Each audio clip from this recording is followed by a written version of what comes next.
Hi, my name's Josh Williams, and for my category for Project 2, I've chosen non-Western mathematics, more specifically Chinese approximations of pi.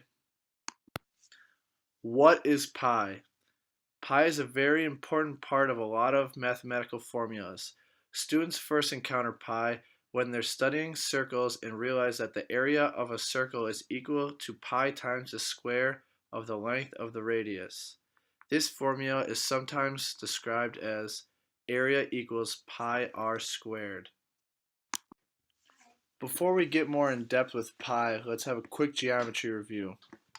The circumference of a circle is its perimeter, or the length around it. The distance from the center of the circle to any given edge of the circle is the radius. The distance between one side of the circle to the very opposite side, which is twice the size of the radius, is called the diameter.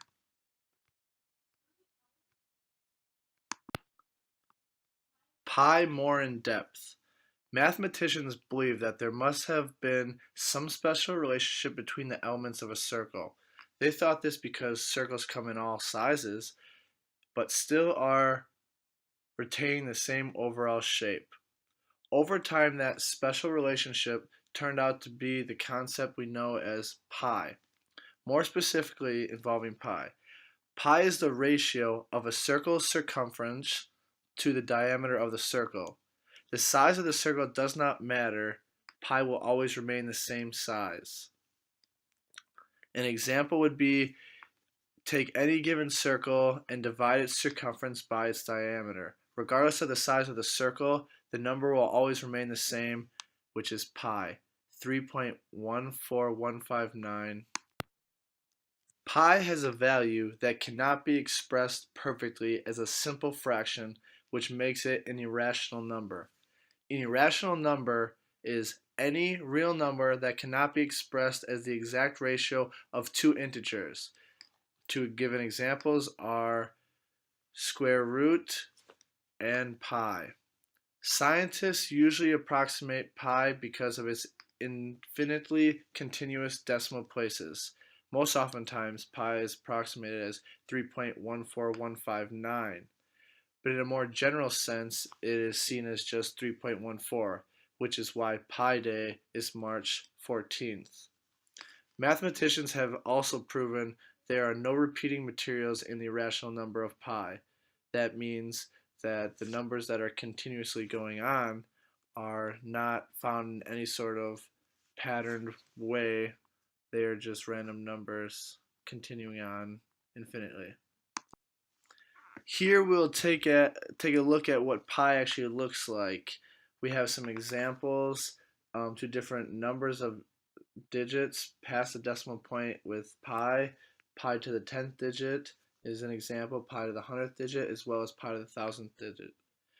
Through a lot of formulas and ideas that have come together to be true regarding pi, computers have actually been able to calculate pi to over 3 trillion digits, which is not where it stops. But that just gives you an idea of how ongoing and continuous the number pi is in general. Before we begin talking about the additions that the Chinese brought to the approximation of pi, I have a video here and a game you could play.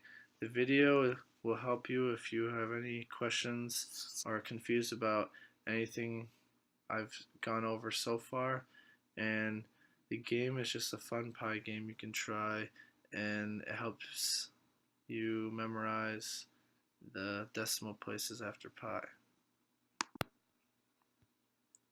Where pi's approximation all began in China.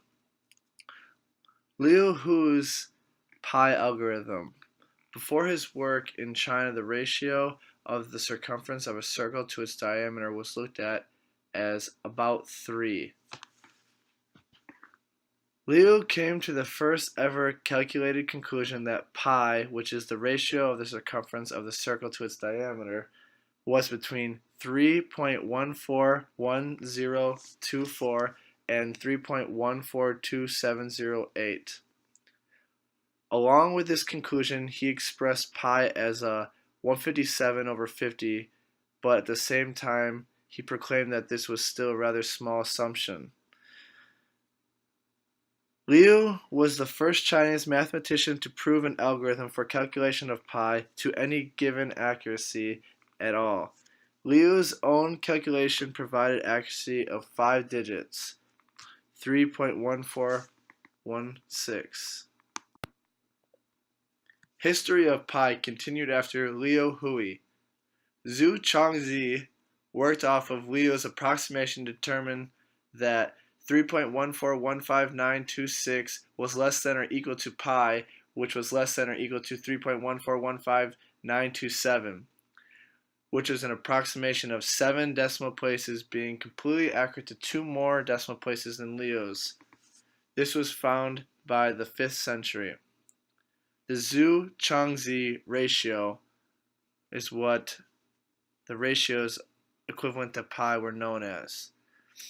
Listed are the best rational approximation of pi with the denominator of 4 digits or fewer.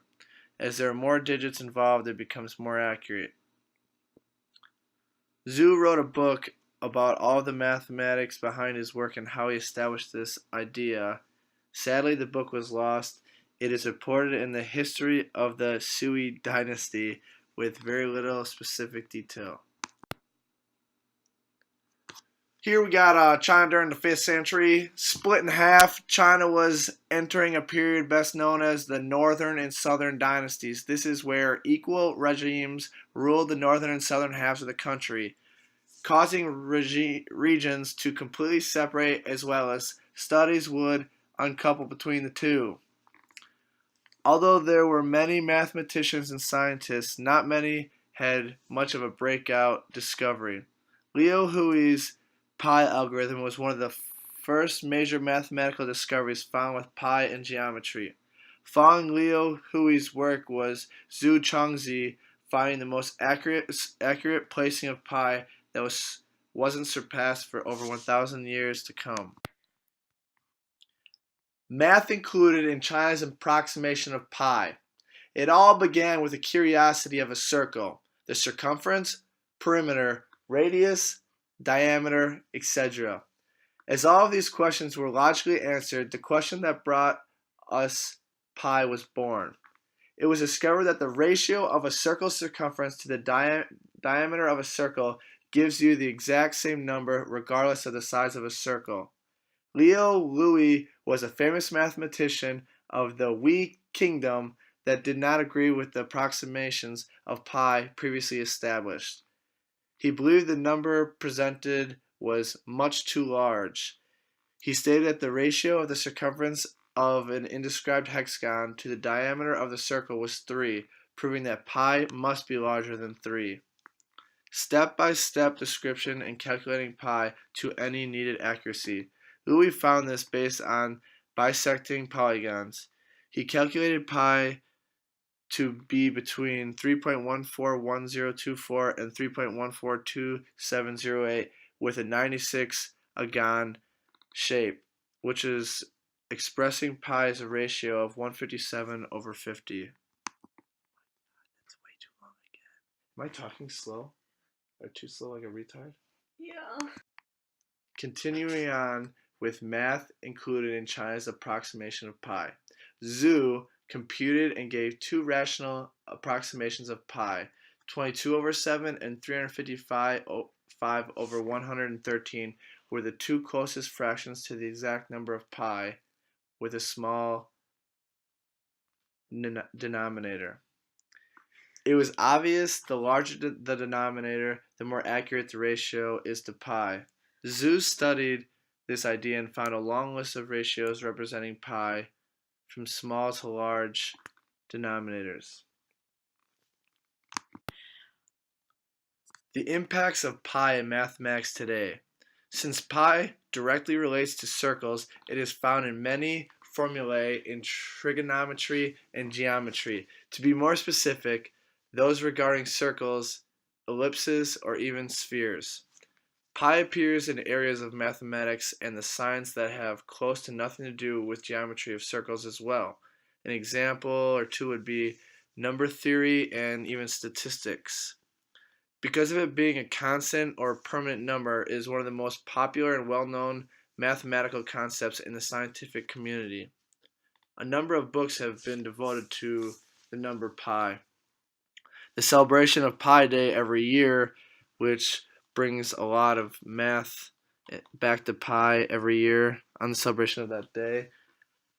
People all over the world compete in competitions to memorize the value of pi. On Pi Day, March 14th of 2016, Pizza Hut ran a contest. The first customer to correctly answer the following questions was given 3.14 years worth of free pizza. The questions Pizza Hut posted are as followed below.